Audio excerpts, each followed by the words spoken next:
Well, I want to say welcome to those of you here at the 146th Street campus, to those of you at our Fishers campus, and those of you at our North Indy campus. Glad you could be with us as we wrap up this series, A Why to Live For. And those of you online, too. So the month of March, we have been examining two huge truths. Truth number one, that the world is broken, and it's broken in 6 distinct ways. You can see behind me the symbols that indicate the 6 broken places of the world. People are separated from God, isolated from one another. There's pain in their bodies, minds, and spirits. There's hatred. The planet itself is in decay, and then there are vast swaths of injustice happening around the world. The world is broken. Romans 8:22 says the world is in the pains of its brokenness, almost like it's in childbirth. But the other truth is that human beings are created by God, endowed by God with unique gifts and passions and skills, and with a calling. And what we've seen is where those two truths intersect, like a Venn diagram, like 2 big circles intersecting right in the middle where they intersect, that's human destiny.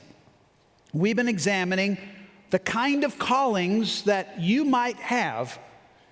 What are you called? Are you called to be a champion for justice? Are you called to be a steward for God's creation? Are you called to be an activist against hate, a nurturer to help people out of isolation, a healer to help people who are struggling with pain? Or are you an ambassador to help unite people with God? The 6 callings that correspond to the 6 broken places. So that's what we've looked at since the beginning of March. But the question that we are left with is then, okay, if that's true, that I have a unique calling and the world is broken and needs me, what is my destiny?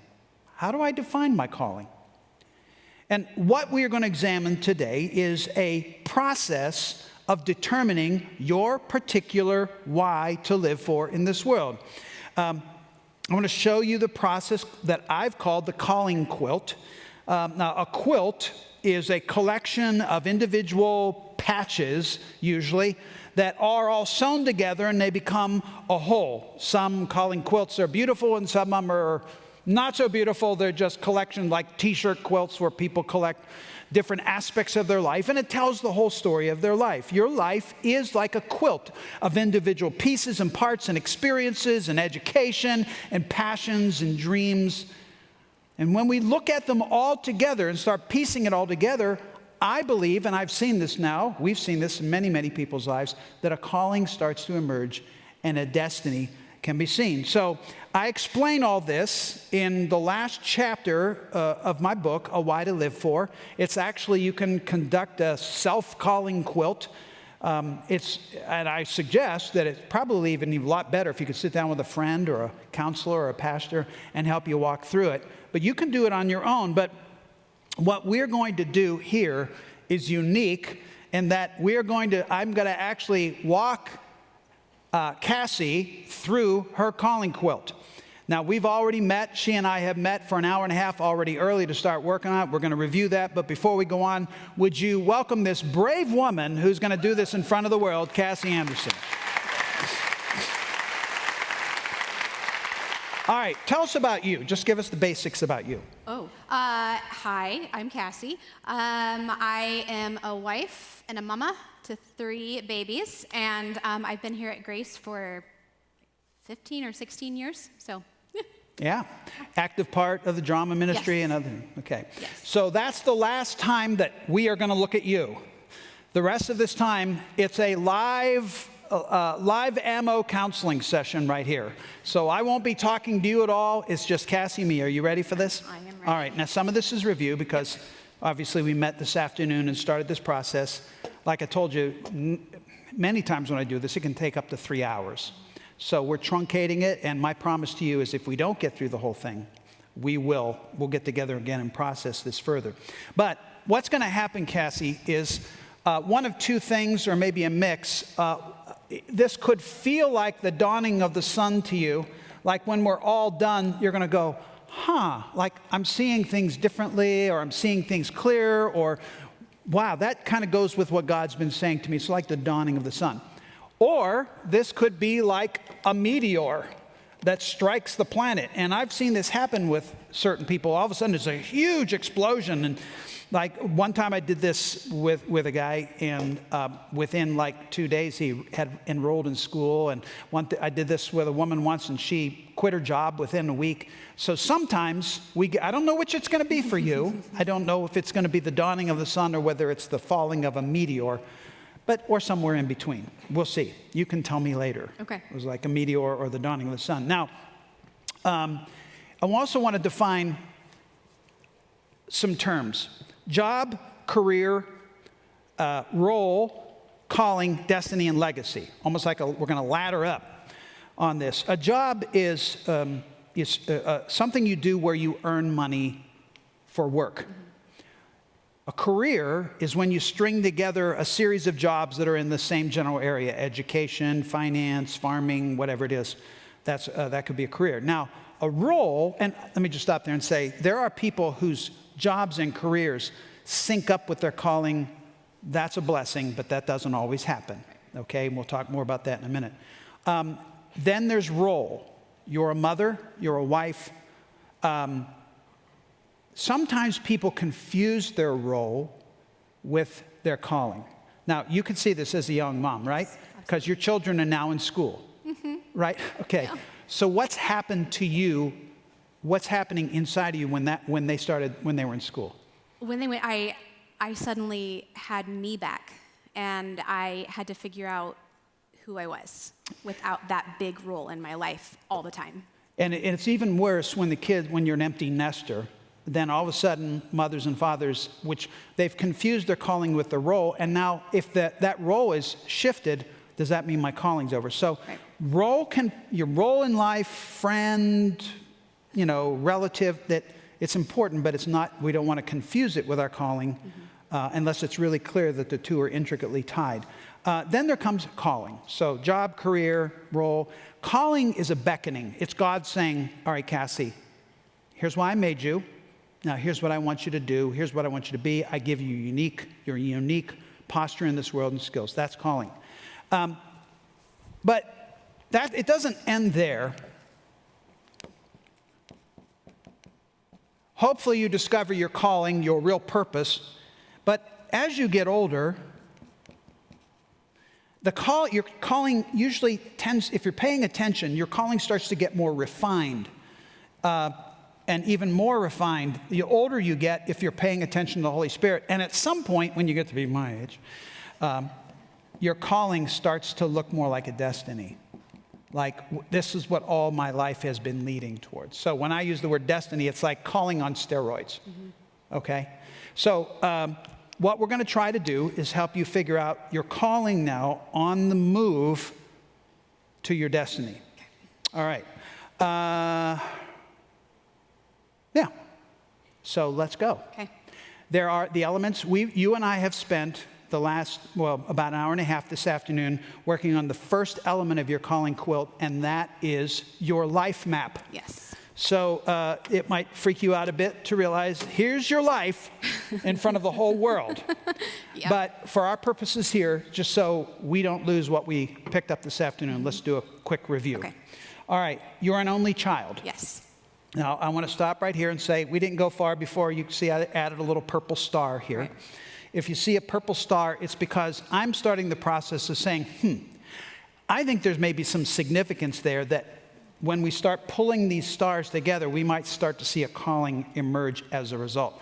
Because here's what I believe about the life mapping.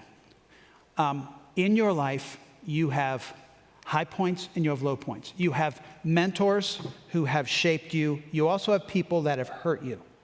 2 Corinthians chapter 1 says that the comfort that we receive from God is the comfort then that exudes out of us. And so life mapping is important because we'll see those aspects of your life that actually shape your calling. I have seen 9 times out of 10, a person's calling has roots in their brokenness. Something happened to them or some unique aspect of their life is born out in their calling. And I think we'll probably see that about you. So I think there's something about being an only child in the world. Yeah. Right? Yeah. Yeah, I mean, you have a lot of responsibility. I usually only interacted with adults because I didn't have any brothers or sisters or other kids my age around, so I just makes me a little bit more, I get out of my comfort zone when it's people my own age. Yeah, and you also, we'll get to this a bit later, but you said you're kind of an old soul. Yeah, I always connected better with people that were a lot older than me, because that's what I spent my life doing, was connecting with older people, because it was always my parents' friends or the people that were around them. Yeah, so here's this young lady who's developing into an old soul, an only child, and to boot, you're a pastor's kid. Yes. So let's talk about that. Okay, yeah. So my dad was a pastor of a really small Baptist church growing up. It was the only church in town, and it was super, super conservative. And so, you know, we were kind of up on this pedestal. We were always being watched, and everything is being judged. And so I had to kind of maintain this image, and so that just created more of a like isolation feeling, or just. Yeah, it's not only you're an only child, you're an isolated kid. Right. Because you had to live under a certain set of rules, Yes. and you had to be that kid. Yes. Right? Yep. Okay, which this I think is interesting, which led one of your favorite things about growing up was escaping outside. Yeah, we lived in a really small town, and so and that was the time where I could just go out and ride my bike for hours, and I'd be gone for hours, and I would be down by creeks or just out in nature. And so, yeah, that was my way to get out from underneath all of that. But then in junior high is when you say you lost your naivete Yes. about life, because it was that's when the bomb, so to speak, hit. Right. Yeah, that is when I still remember the day where I found alcohol in my dad's closet and kind of confronted my parents about that, and it just started the spiral down of, my childhood that I thought was so good, and I was so very close to my dad. It changed how I saw everything. Yeah, an event, we'll get to this in a minute, but it really collapsed in high school. We'll talk about that in a minute. But you were also bullied as a child. Yeah, big time. All the way through elementary school, because I'm a really sensitive person, and I take things really personally, and more than I should. And that, when you're a kid, that's easily zeroed in on by other children, and so I was really, really bullied all the way through. I mean, really all the way through high school, but really badly in elementary and junior high school. Yeah, so by other girls. And I'll just say this again: you can see a theme developing here about your brokenness, the formation of who you are. Yeah. Okay, but then in high school, it's almost like everything collapsed on you. Talk about that. Yeah. So. My dad, being a pastor of a really small church, they could never take him on full time, so he always had another job, and he had to get a different job, and it was really stressful, and all of a sudden, there was one day he just kind of snapped, and my parents always fought a lot, but he took me to our church and resigned from church, and while you were sitting I was sitting there, and then we walked out, and then that next. So your dad resigned, and you had to get up in front of the whole church and walk out, Yes. never to return. Yes. Yep. And then the next day he left my mom and I and moved out. So if it was bad, it got worse. Right. Yeah, that was all of my security was gone within about 24 hours. So. All right, I went to the wrong way. That led, and I put a star here because all of this led to a point where you realized as an only child, your dad is gone. You had to shoulder a different level of responsibility. Yeah, absolutely. I chose to. I wanted to help. I wanted to be there for my mom. I wanted to take up the slack that my dad had left, and so I shouldn't have, but I chose to take on more of those spousal responsibilities more than I should have. Right, and again, which contributed to the old soulishness. Yeah, I just didn't connect with kids my age because I just didn't. You weren't. Your wasn't life at was their not, level. Yeah. Your life was not theirs. Yeah. And which, again, I put a star here, which led to a level of isolation. I'm so lonely. Yeah, and nobody then got it. On top of that, you felt like a misfit. Yeah. Yeah. For most of your life, you felt like a misfit. Yeah, I've never quite fit in a lot of places. So. And again, I'm marking these because I'm a broken record here, but there's something in this that God wants to redeem the years that the locusts have taken. Those years in your life which where you're isolated and you were a misfit, there's something in there that will lead to redemption in others, I believe. But we'll get there in a minute. You realize, at this point, this was huge. At this point, you started questioning your faith. Talk about that. Yeah, so I have always struggled with anxiety. That's kind of my go-to place, and especially when you kind of lose everything. Right. And so in the church culture that I grew up in, if you were struggling with anxiety or depression, it wasn't something that you went and sought help for. It was something that you just prayed about. And so it was not something I could take care of, and I couldn't ever get it to go away. And so I started thinking, maybe am I a Christian, and did I do this the right way? Because I'm asking for it to go away, and it won't go away. And there were some who accused you or pointed at it and say, well, there must be something wrong with you. Right. If you can't get it together. You don't believe enough, or you're not trying hard enough. Right. It's your fault that you're still struggling with this. And you didn't have language to say, look, I'm a kid and I'm a misfit and I'm isolated and my life's broken. You didn't have any of that language at that point, and you wouldn't. Yeah. Which, led to a level of anxiety that you struggle with today. Oh, absolutely. It's part of how you're wired, which we'll get to in a minute. Yeah. And you realize you couldn't fix it. Right. Okay. Yeah. Now, meanwhile, wow, that's a lot of life already. Sorry, but that's a lot of life that forms you. But then you decided to head off to school, to college, and you got a BA, or you got your degree in education, and you end up, after you graduated, you ended up teaching 6 years. But that ended up being a problem because you really doubted this profession that you thought you were supposed to be. Why? So I never actually remember wanting to be a teacher. I remember my mom telling me that I wanted to be a teacher from the time I was 4 years old. And so I just believed her, because that's too scary to contemplate something else. So about halfway through my education, I was like, oh, I don't actually want to do this. I really don't think I do, but I didn't know what to do at that point. Yeah. Well, and you're not alone, because we know a lot of people who go down a road to be something or do something because that's what they assumed they were supposed to do. Right. So at this point, not to pile misery upon injury, but feeling like a misfit, feeling isolated, wondering about your spiritual life. Am I doing this right? And now you're going, and I'm not even in the right profession. Right. So I just stuck with it. Yeah. I'm just going to go. What do I do? Right.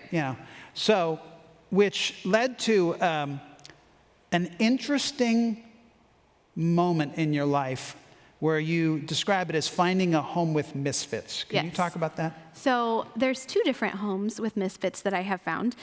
The first one was I ended up getting a job at Conner Prairie.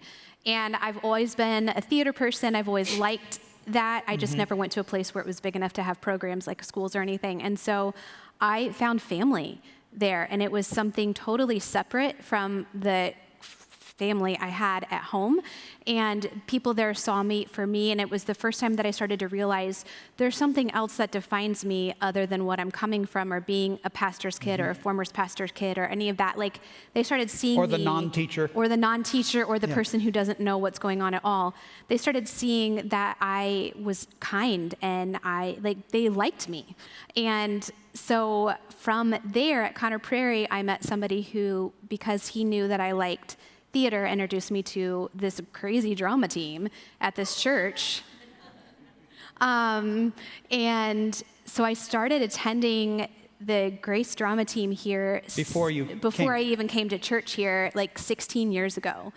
And they were another family, and they still are my family. And God has put so many people from these 2 places in my life that have stepped into roles that I didn't have because of the brokenness of my family of origin. So. And I mark that because that was a huge turning point in your life. Yeah. To see that. And and as a result of coming here, you met a dude. I met a dude. You met Blake. I did. And then you've had children. Yeah, we got married first. You got yeah. Sorry. Be clear about that. Okay. Yeah. So yes, I met Blake doing my very first drama here at Grace back in Central Auditorium. And, we got married and then we had a few kids. Had our twin girls first, and then we had a little guy 6 years ago. So, yeah. And we'll get to this in a minute, but the other shoe dropped as you started to see yourself in a new light. Yes. The way you described it to me is you started to see your own selfishness. Oh, my gosh. Nothing will make you realize how selfish you are than parenthood, honestly. And then, like, when you're speaking about your relationship with your marriage, I, for so long, because the kids took so much, I didn't leave anything for my relationship with Blake. I was so selfish.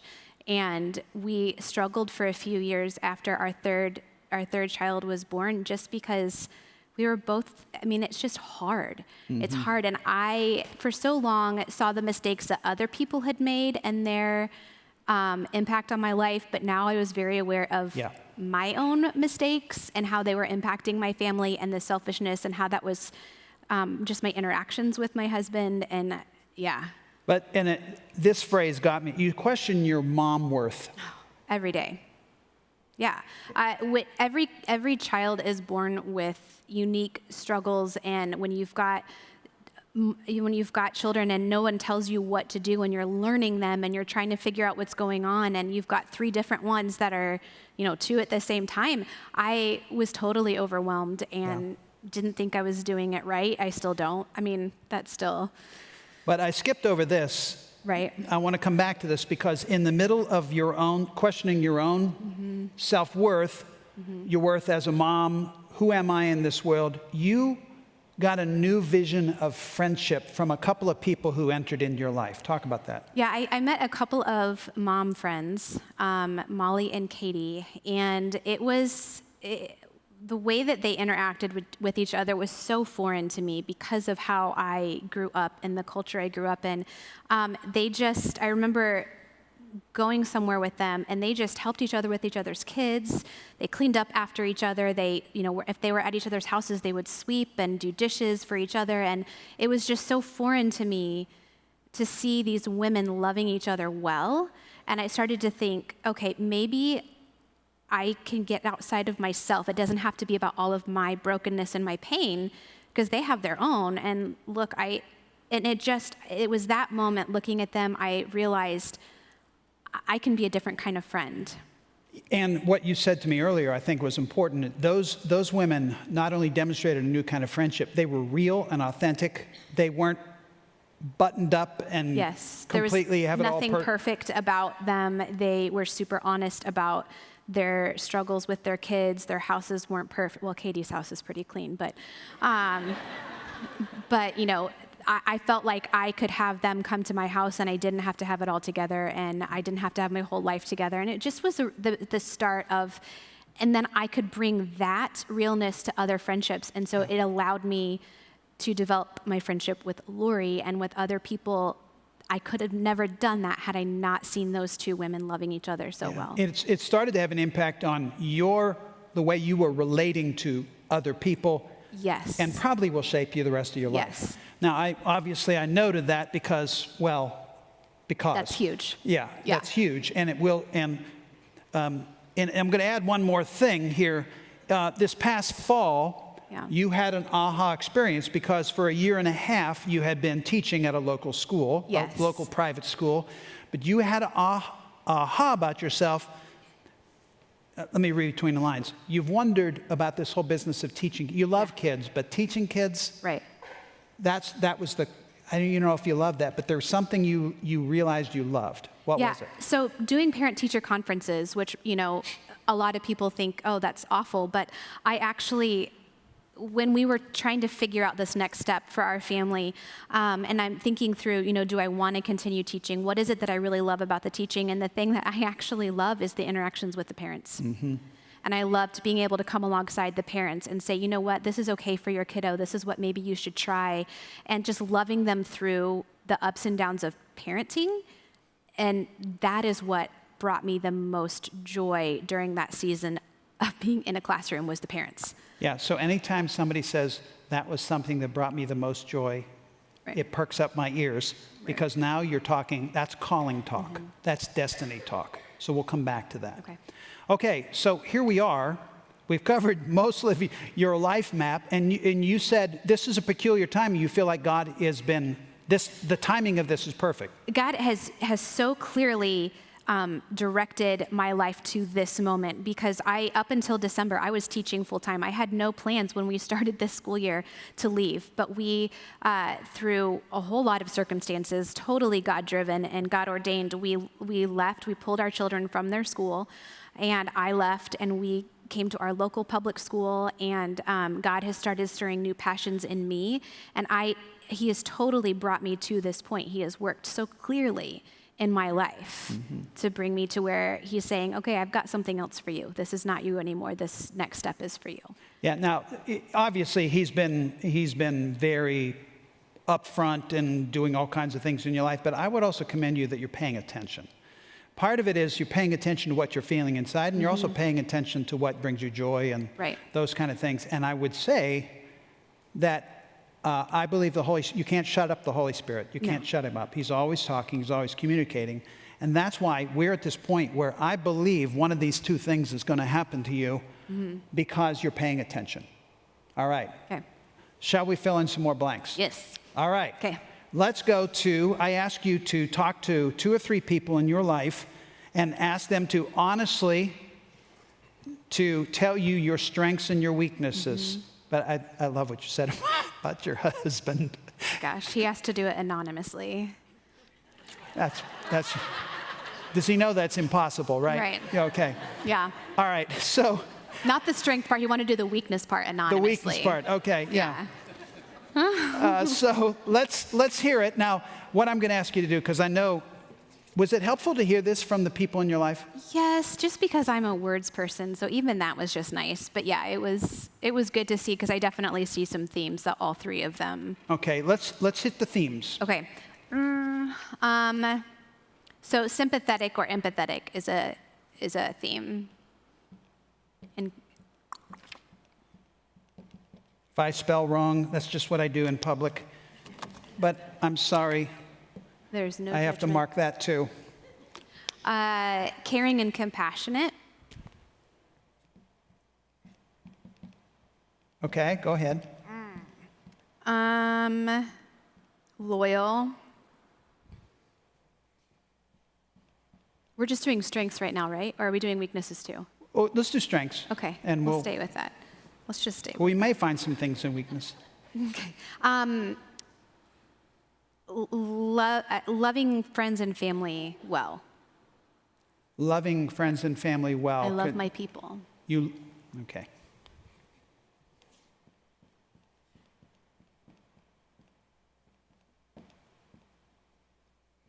How would, maybe you're answering this, you love your people with empathy, you're compassionate towards their own sense of brokenness and what they need. Are you one of those people, are you like empathetic to the point where you know almost before they tell you? Yes, and I can feel what they're feeling.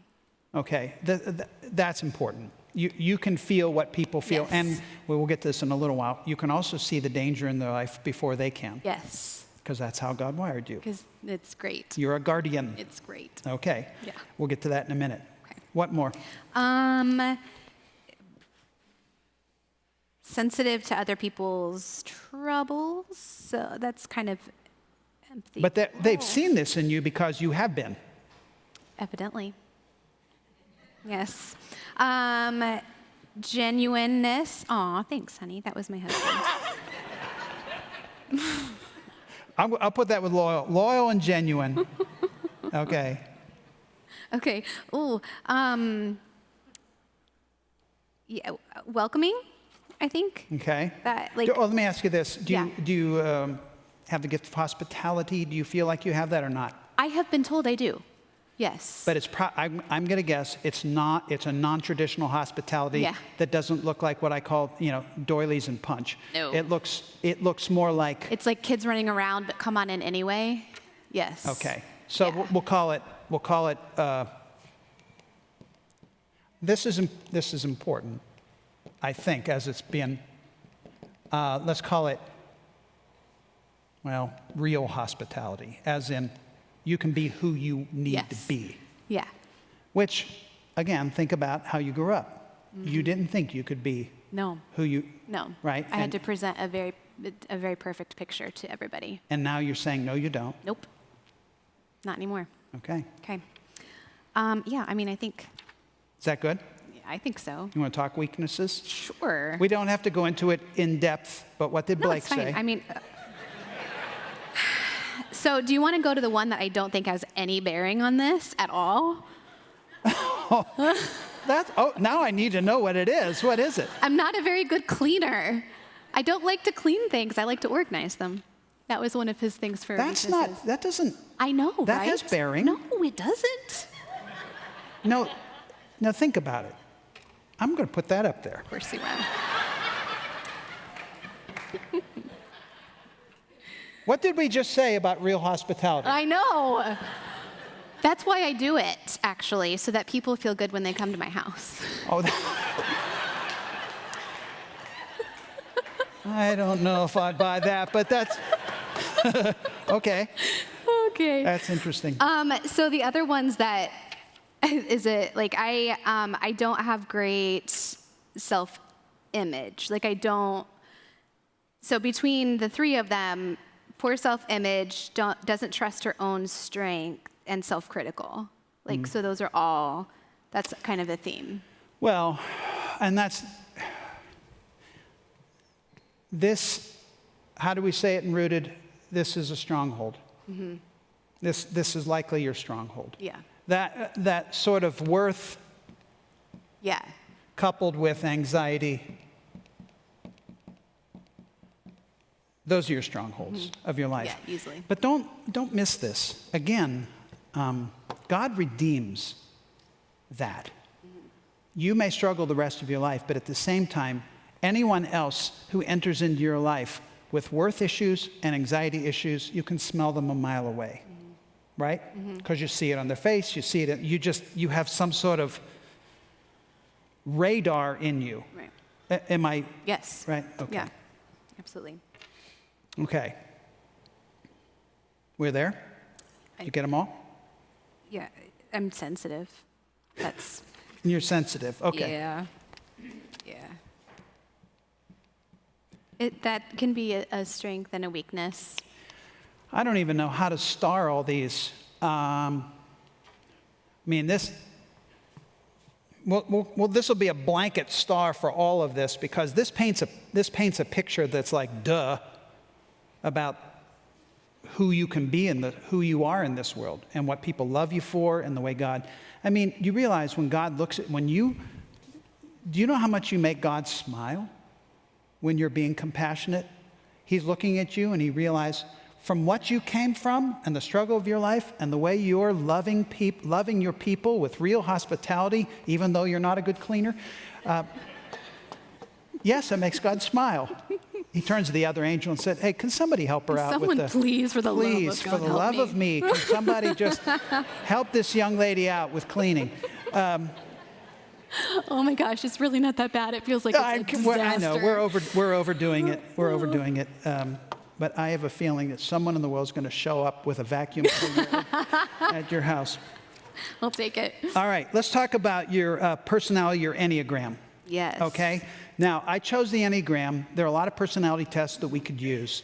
I choose the Enneagram because of its balance between your strengths. It's also accurate. I think it's accurate. And it also talks about your non-resourceful you.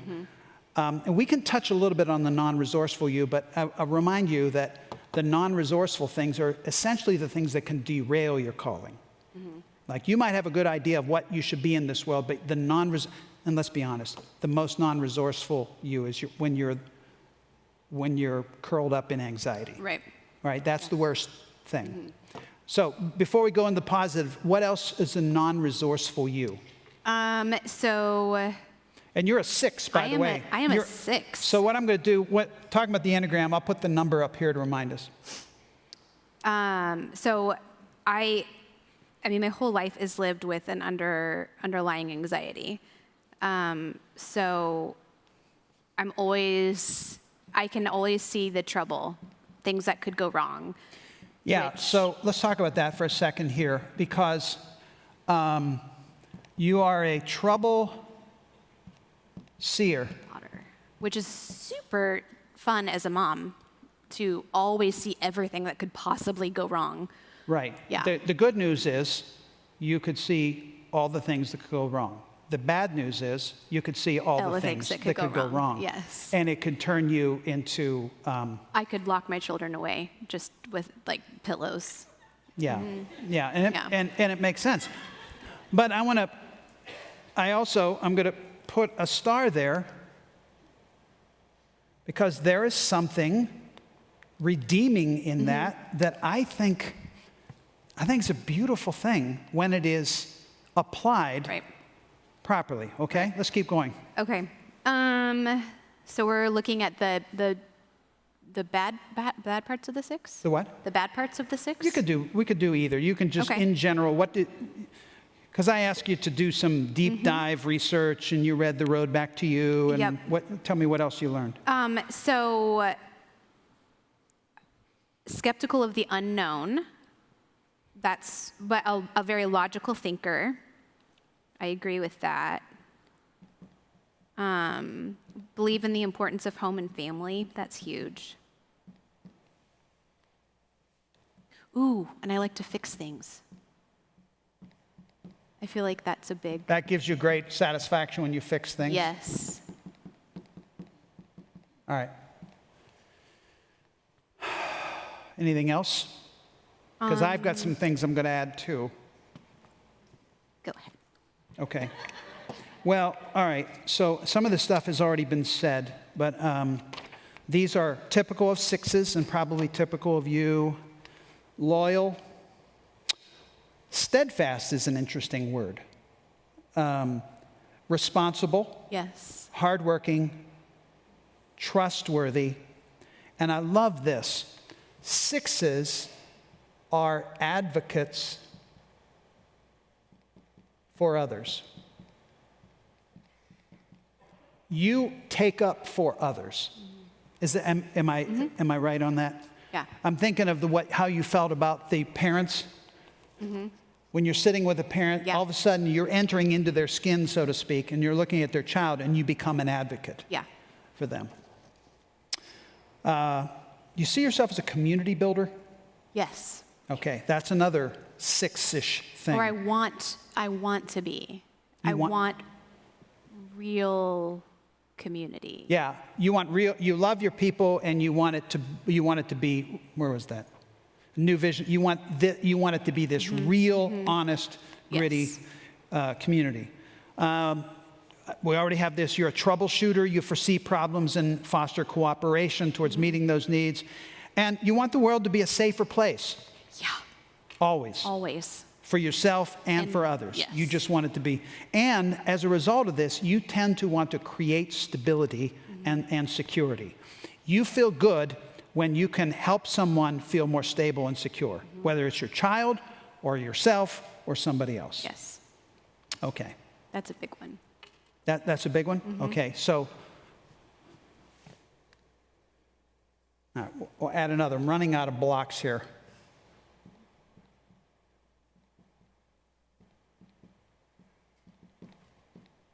All right. Now let's get deep. Let's go, as if we haven't already. But let's talk about, I'm trying to figure out how to do this. Let's talk about your passions. Here are the ways you can answer this. What do you get lost in? What breaks your heart? And we can add the broken places here. If you want to start with the broken place, we can start there. And then I'm going to read you a quote, and we'll talk about that. So, what is it that breaks your heart? And you can, if you want to start with the broken place. Yeah, I feel like for me, the broken place that draws me the most is isolation, which looking at this makes sense because I experienced so much of that as a kid. Yeah, so I mean, I call it broken place, BP, isolation. Can you go a little bit more on that? Where do you see it? And can you give me for instance, when you see it, or something you hear, something you experience? Anytime that, if I can sense that someone is hurting, but they're putting on that brave face or not letting anyone in, I just want to sit and say, no, really, how are you? Talk to me. That just kills me. Or if I see a new mom struggling and I want to be like, oh, it's here, I know exactly, like, let me hold your baby, which you can't just do that to people in public. Or even if I just see someone that's alone, if they're, I just feel, I can feel. It's your empath. Mm-hmm. This in particular sets you off. Mm-hmm. Oh my gosh, they're by themselves. Anybody. Anybody. And it's not just moms, or it's just, my heart aches. Do you find wherever you walk, I mean, can you see that? Yes. You feel it? You know? Oh, there. Okay. I mean, not like all the time, but I feel it. Yeah. Okay, well, let's go with that. What more breaks your heart? Than isolation? Yeah, and maybe that's it. Is there anything else that makes you just go, oh my gosh, that just... I mean, when people are in pain, when they're hurting, when they can't figure something out, I like to be able to give people answers. And so if someone is lost, like, I want to be able to step in and be like, this is what's going on, this is what you need to do. Yeah, when there's confusion. Yeah. And when you can bring... When I can bring what they need. Yes. Okay. Yeah.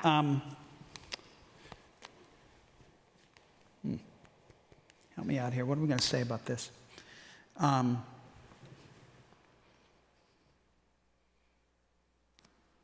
This is going to become more specific in a minute, but you've got this kind of coaching ability where the arm around the shoulder, okay, mm-hmm. let me help you, mm-hmm. or mentor, or something like that. Okay.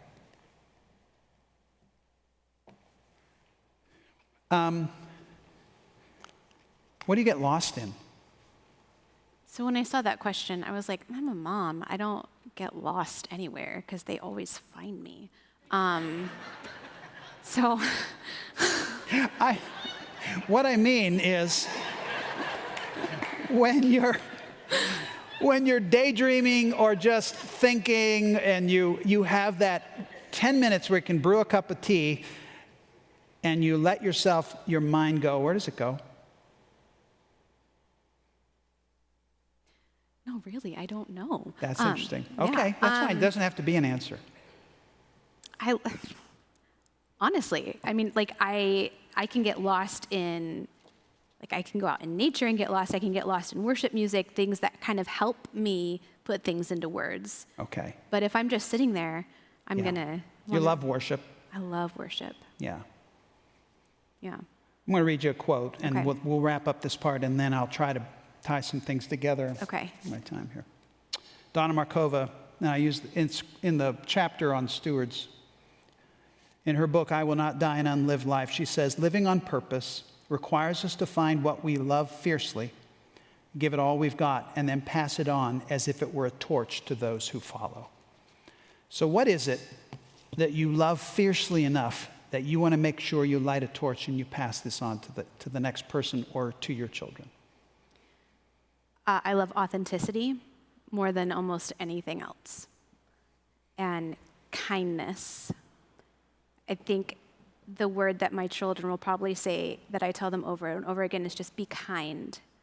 Be kind. And if someone is real with me, even if they are just a mess of a person, I will love them forever because I will value that so much in them. You called it realness. That's not a word, but that... Yeah. All right. I'm good, because our time is wrapping up. And, Okay. I'm going to, when we can pick up this conversation further, but I'm going to point out a couple of things that whatever you do with your life, your calling or your destiny, I mean, you don't have to be a social rocket scientist to pull this together and realize that your greatest strength is when you are with another person or a group of people and you are coming alongside them as don't overdo these words, coach, mentor, discipler, guide, counselor. Mm-hmm. That's what you're good at. You're able to take a person in pain or isolation, and you can sit with them and you can direct them. That's a unique role that you play. I don't know, well, another way, you're a peacemaker. Mm-hmm. You are a hospitality nurturer. You love to create safe spaces for others. You're a loyal guard and a defender and a troubleshooter. You have to give your life to this because this is what you're good at. This is what you've emerged out of. So I'm going to stop right there, and you tell me which word just jumped out at you of those words.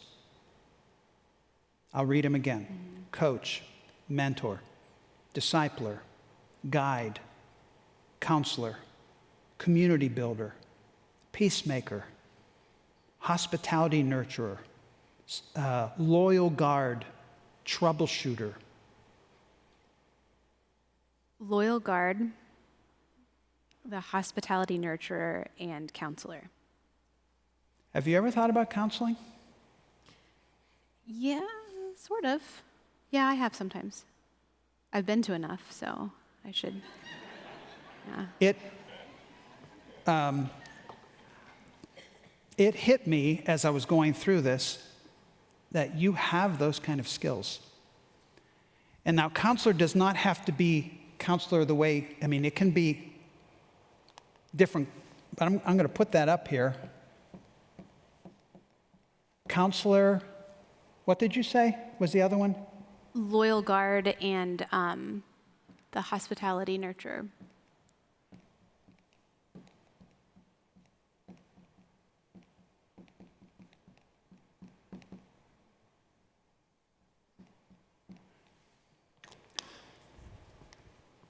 How do you feel about that?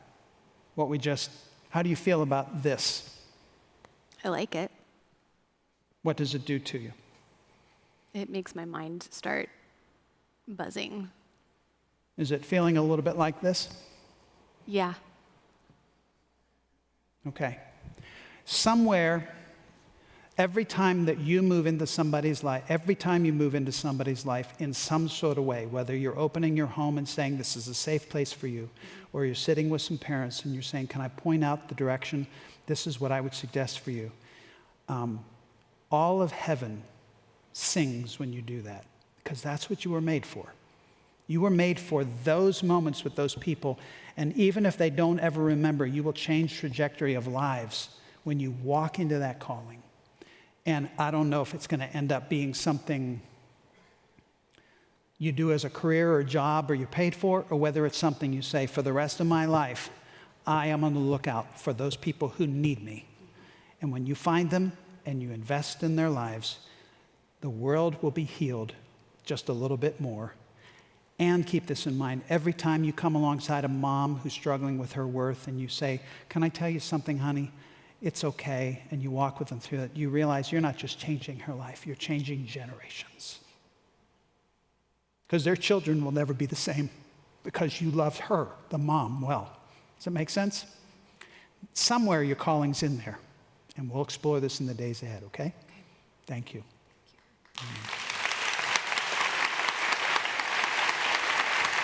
Would you thank Cassie?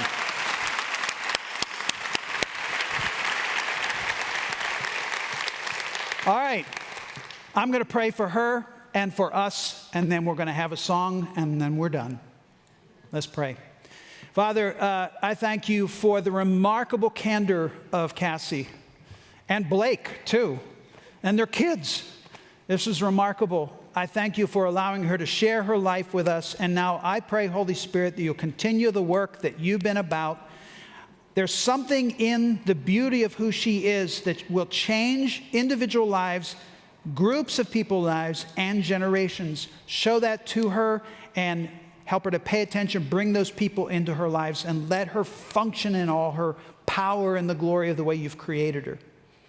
And for all of us who are struggling to figure out who we are in this world, let us not sleep until we lay ourselves bare before you and say, here am I, send me. Show me why you made me, Lord. Show me my why in this world, and show me my calling and destiny. I thank you for all the way you're going to answer our prayers, and you're going to continue to direct us. I thank you in Jesus' holy name. Amen.